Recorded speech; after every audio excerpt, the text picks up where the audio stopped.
this newer defense that you guys are trying to work out this year. With the depth at the DB position that you guys have, I guess how does that kind of cater to these guys and their talent level? Well, I mean, the scheme really has not changed much. We're still running the same coverages we ran last year. Like I said earlier, I think if you have guys on two legs that can run, that can affect this conference where it is spread, week in and week out. You need guys that can run, and you need depth. And if you look at our situation towards the end of the season last year, we were down 5-6 DBs, and we were able and fortunate enough to put some freshmen in there, some young guys, and that's going to pay dividends this year. But we have experienced guys now in the two deep, and sometimes even more than that. The talent level shouldn't drop off, the experience level shouldn't drop off when we put them in those situations. Is that the biggest change from last year? Well, just experience. I mean, having guys that have gone through the Big 12 that are healthy, that are heady, that have been in the program, 4 and 5 years and 3 years, it's going to pay dividends.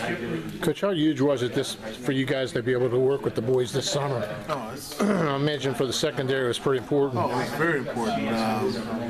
Usually the first 3 or 4 days of camp, you're breaking all those bad habits they come up with throughout the summer, doing the things on their own like 7-on-7 and drills. We were able to go in there and keep them on task and get in the camp. And I've installed faster this camp than any other camp in 20 years of coaching football, and that means you can ask more of the kids as well, because you've had that meeting time, you've had that on-field time, you just extended fall camp. Now we basically have OTAs like the NFL team, so we're able to get in there and get some things done film-wise in the classroom as well as on the field. So they're more task-ready coming to camp this year, and you can do more to maybe raise the level of coaching quicker. Exactly. Now you're not just, like I said, breaking those bad habits and starting from ground zero.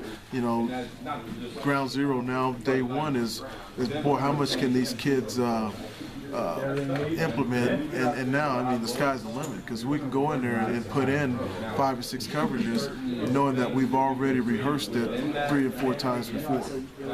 What's your assessment of the strength and conditioning over the winter and summer months and the kids? Do you see a big change in the kids? Tremendous change. I mean, our kids are stronger, they're faster, they have a little more grit to them, and I don't know if that's something they go into the weight room thinking, I'm going to get a little grit, but I mean, you're talking about hitting Law Hill and challenging those kids in a way that strains them day in and day out.